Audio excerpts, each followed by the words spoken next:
For years, many schools, homes, religious spaces, religious organizations have only emphasized one message, which is don't do it.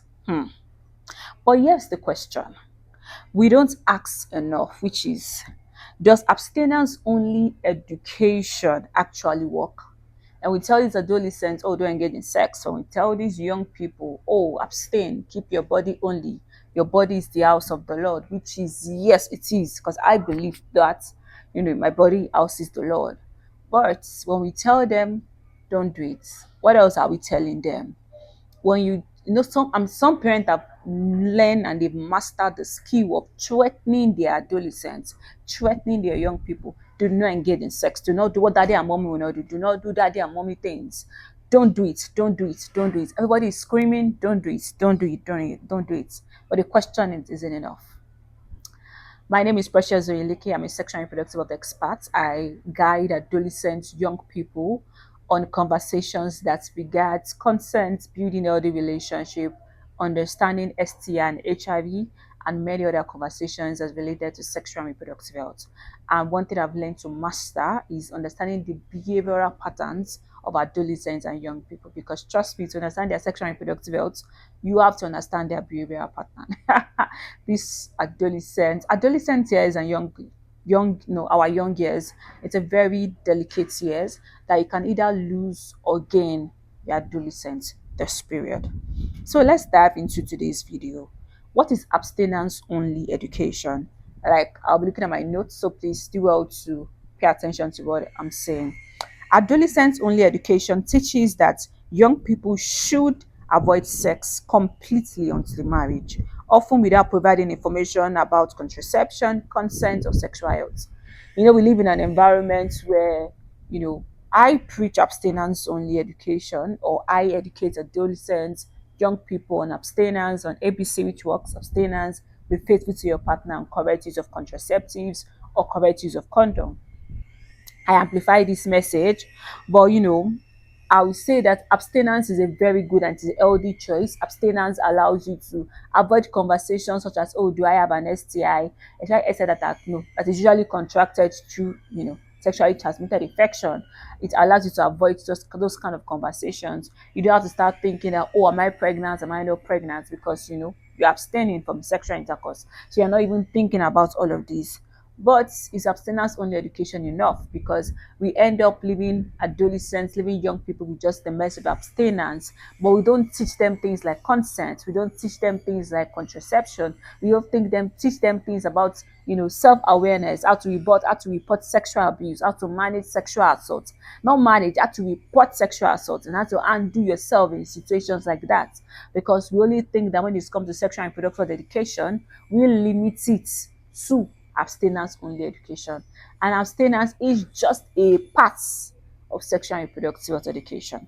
So abstinence only education, these are the things it gets right. It encourages people to engage, to experience self-control, to control themselves, to control their body, to control their sexual and reproductive organs, which is very, very important.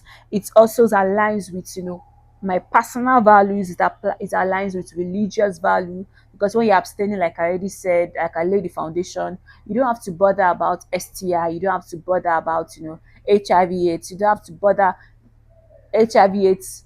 It's a different conversation, but still you don't have to bother about HIV/AIDS.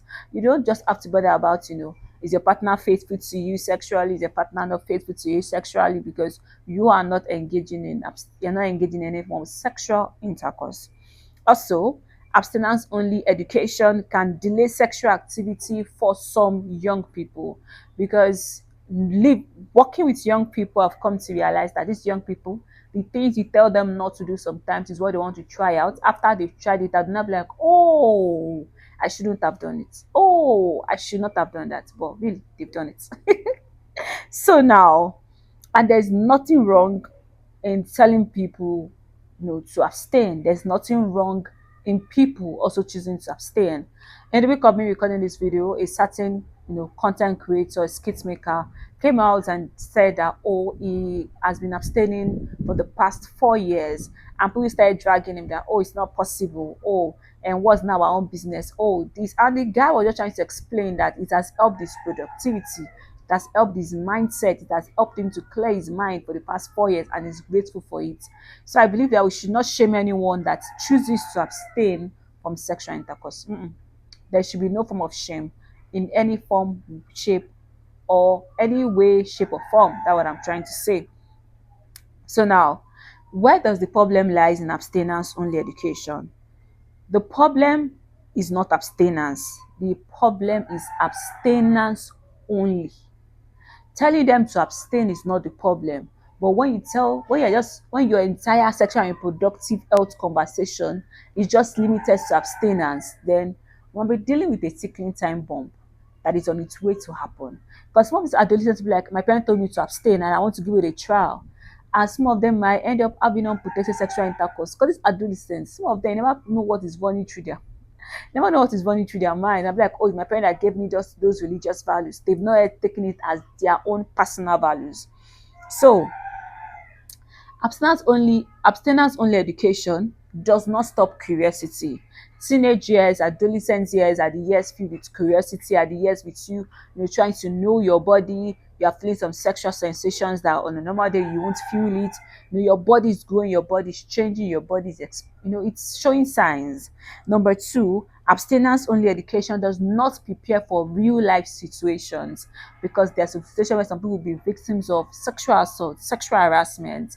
There might be scenarios where they might not be able to control. And I always say one prayer to myself that I pray not for myself in situations where I can't control the outcomes, or I can't control the things happening in such situations. Because truly, some adolescents have found themselves in situations like that, and it was beyond their control to abstain. Imagine an adolescent that maybe is sexually assaulted or sexually abused is something that they can't control. But it does not, but when you've not limited the education to just abstinence only, they know what to do. They know how to report. They know to go to the hospital straight so they can get a good medical report. They know to go to a law enforcement agent so they can get proper documentation. Reports also, so as to collaborate their report when they want to take it up legally. Also, abstinence only education leaves gaps in knowledge. I've explained and I've overemphasized this over and over and over again. And lastly, abstinence only education assume that all young people abstain. Eh? Let me ask you that are watching this video, are you abstaining? If you're abstaining, it's fine. But how many young people are abstaining? I was sharing with a friend and I was like, according to the NDHS, 2023 report, it says that the prevalence of HIV/AIDS, the incidence of HIV/AIDS is now prevalent among adolescents and young people. I was adolescents. That means the millennials, the older people are not getting something right. They are now, they're ensuring they use condom. They're ensuring that they don't engage in unprotected sexual intercourse. But these adolescents are very ignorant, and that's because their parents are putting abstinence only message. So if you're a parent watching this, I'm not saying you should not encourage your child to abstain. I'm saying, ensure you also complement these conversations with other sexual and reproductive conversations, so that we don't just have an adolescent that is knowledgeable in just one aspect and not knowledgeable in the other aspects. So I would say you cannot prepare young people for life by preparing them only one outcome. By preparing them for only one outcome. You cannot prepare young people for life by preparing them for only one outcome. You have to ensure that they have as many outcomes at the back of their mind, because life in itself serves of so many dishes that we have to end up choosing out of it. So now, what has evidence and research shown? Research across different countries have shown that abstinence-only programs do not consistently delay sexual activity, and they do not significantly reduce teenage pregnancy or STI. So when we are preaching abstinence only, trust me, that is half message, because some adolescents, some young people will still go out there. No, when you abstain abstinence only, you assume that they're abstaining. And also, you can't check their body all the time. You can't always checkmate wherever they go to or wherever they visit. You can't always be with your adolescent 247. So they might be engaging in sexual practices that you might not be aware of. And on the other hand, Comprehensive sexual and reproductive education, which includes abstinence and information, has shown to reduce risky sexual behavior. Because when I educate adolescents, when I educate young people, I show them all the social vices, I explain things to them. It empowers them to know, to know the kind of decisions they have to take as regards their, their body, as regards, their health, as regards everything they need to know. So now, information does not increase activity, rather, it increases safety. Because when you explain to adolescents, one thing I always wonder when I was young, when older people just say, don't do it, don't do this, don't do that. I'm always like, why don't you just take out time to explain to me? Because if you explain to me and I see that, oh, these are the reasons why, trust me, I'm gonna zip up. You don't need to tell me, hey, I'm going to zip up. But if you're not explaining to me, you don't blame me when I do some things that you might not really like, or you might feel like, oh, I shouldn't be doing this. Yeah.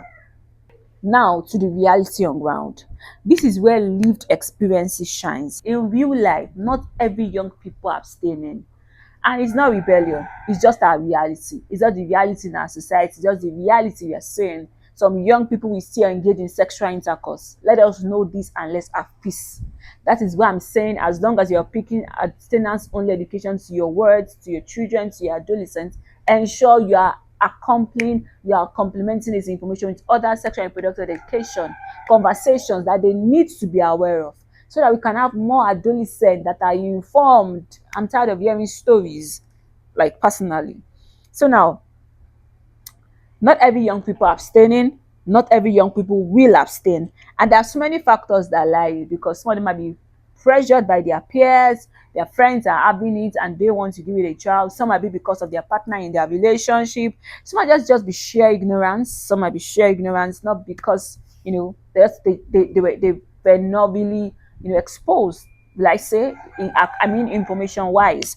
Another reason could be curiosity, and lastly could be lack of guidance. And that lack of guidance still emphasize ignorance. So the question now becomes, what happens to the young person who does not follow the abstinence only message? What happens to them? What are they going to do?